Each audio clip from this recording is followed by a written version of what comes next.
사상 최고를 찍은 나라 빚이라 계속 늘어난다. 예. 왜 늘어날까? 참 심각하네요. 한번 보세요, 여러분. 뭐 말이 필요 없습니다. 7월 기준 국가 채무액입니다. 국가 채무액 1097조 8천억 원이에요. 엄청나죠? 국가 채무액이 7월 기준으로 1097조 8천억 원. 물론 사상 최고입니다.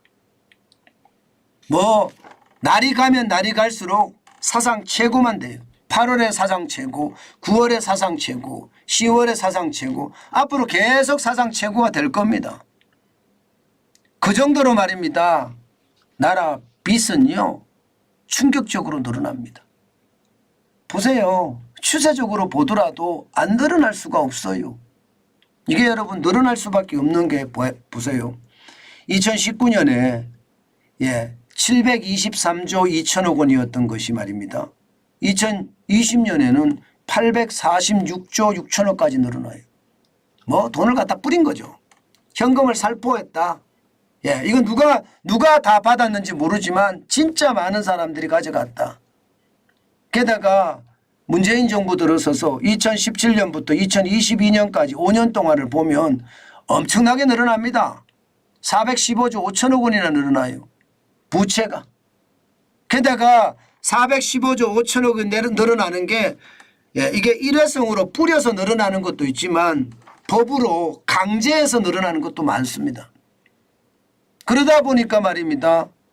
줄이려고 해도 법을 바꾸기 전까지는 줄일 수가 없어요. 지금 법을 바꾸려고 그러면 민주당이 동의를 해줘야지 법을 바꿀 수 있는데 민주당이 동의를 안 하면요. 법을 못 바꿉니다.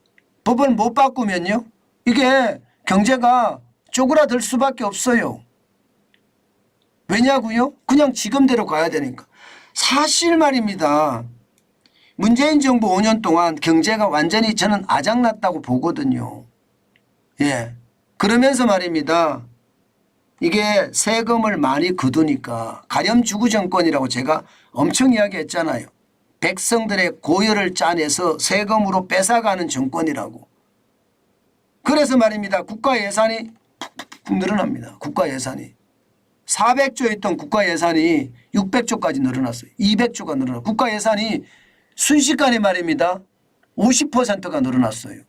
세금이 들어오니까 그만큼 돈을 국가 예산을 늘려서 세금도 그만큼 걷어들이고 적자 국채도 막 찍어서 마구마구 뿌려대니까 국가 예산이 늘어났던 거예요.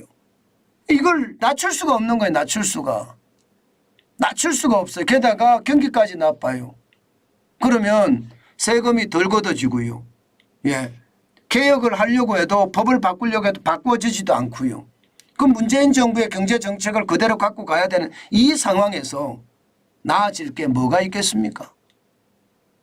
경제가 혁신적으로 바뀌어야 된다고 제가 말씀을 드리잖아요. 최저임금 낮춰야 됩니다. 주 52시간제 없애야 됩니다. 이게 노동의 경직성, 또 이게 쉽게 말하면 아주 굉장히 폭력성, 이거 다 개혁해야 됩니다. 그렇지 않고는 나라 경제가 좋아지기가 쉽지 않거든요. 나라 경제가 좋아져야지 세금이 많이 거치는데 세금이 안 거쳐요. 보시다시피 세금이 총 수입을 보면요. 전년 대비해서 와 여러분 353조예요. 그래서 40조 7천억 원이 줄었어요. 총 지출은요. 391조 2천억 원입니다. 이것도 말입니다. 이것도 59조 1천억 원이 줄어들었습니다. 심지어 4대 보장성 기금, 뭐 국민연금 이런 거죠. 여기도 5천억 원이 줄었습니다.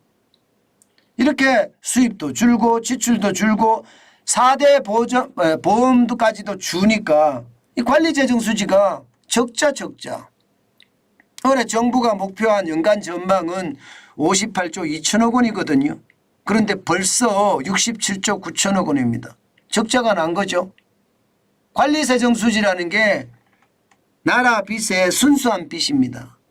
이것은요, 나라 부채로 쌓일 수밖에 없는 거예요. 나라 부채로. 나라 부채로 쌓이는데 관리 재정 수지가 지금 67조 9천억까지 가니까 이게 뭐 부채가 줄어들 기미가 전혀 안 보이는 거죠. 참 안타깝습니다. 1년이 넘게 지났는데 경제 개혁은 커녕 지금 쉽게 말하면 문재인 정부의 경제 정책을 답습하고 있는 그 상황, 그것이 결국은 나라 경제를 망친다. 저는 그렇게 생각하거든요. 이거 말입니다. 아마 관리재정 수지가 지금 이대로 간다면요, 자칫 큰 코를 다칠 수도 있습니다. 지금 보세요. 문재인 정부 시절에 관리재정 수지가 어땠는지. 지금 이대로 가면 그렇게 간다니까요. 7월까지가 67조 9천억 원이잖아요. 문재인 정부는 난리도 아니었어요. 난리도. 2017년만 하더라도 18조 5천억 잘했어요. 2018년에 10조 6천억 원 잘했습니다. 돈 뿌리기 시작할 때부터 달라집니다. 2019년에 54조 4천억 원, 2020년에 112조 역대 최고. 관리재정 수지가 적자가 난 게. 2021년에는 90조 6천억 원이고요. 작년에도 110조 8천억 원입니다. 이대로면 여러분 올해도 100조가 넘는다는 이야기가 나올 정도니까 나라 빚은 난리가 났죠.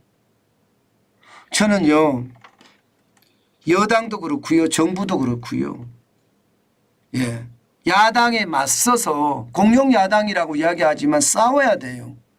경제 개혁을 해야 되는 데는 싸우지 않고 도대체 뭘 할 수 있습니까? 저는 실제로 싸우는 사람 말입니다. 공룡야당하고 싸우는 사람은 한덕수 국무총리밖에 없다고 생각이 들어요. 윤석열 대통령은 마음만 급하고요. 뭔가 개혁은 돼야 되겠는데 누가 싸우는 피켓 들고 시위하는 사람들조차 없어요. 경제를 가지고 경제 살려내라고 외쳐야 되는데 지금 그렇게 절박하게 외치는 사람이 없습니다.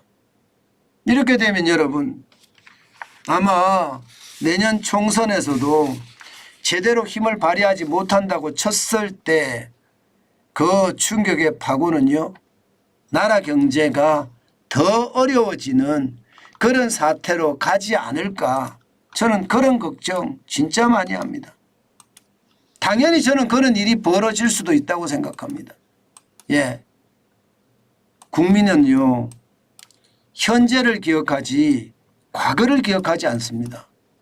현재 경제가 어떻게 되고 있는지, 현재 얼마나 열심히 투쟁하고 있는지, 현재 경제가 좋게 되기 위해서 얼마나 노력하고 있는지 이거를 볼 뿐이거든요. 그런데 윤석열 정부가 강력하게 움직인다 이렇게 생각될 정도로 강함을 보여주지 못하는 것 같아요. 윤석열 대통령은 안타까워서 자꾸 장관을 바꾸고 하는데 이게 밑에서 안 움직여준다고 할까요? 강력하게 움직여줘서 대한민국이 한 틀로 돌아가야 되는데 그렇지 않다는 게 안타까움 그 자체가 아닌가. 저는 오늘도 그런 생각을 해봅니다. 여러분도 알다시피 중요한 것은 원팀이거든요. 원팀이 돼야지 나라 경제를 함께 보고요, 함께 추진할 수 있는 힘이 생기지 않을까. 저는 그런 생각도 지금은 굉장히 많이 합니다. 더 두고 봐야 되겠지만 시장이라는 게 이대로면 나라 부채는 점점 커지고요. 경제는 그 부채에 너빨에 이게 우리는 꿇어 앉아야 되는 것은 아닌가. 그런 생각도 저는 많이 해봅니다.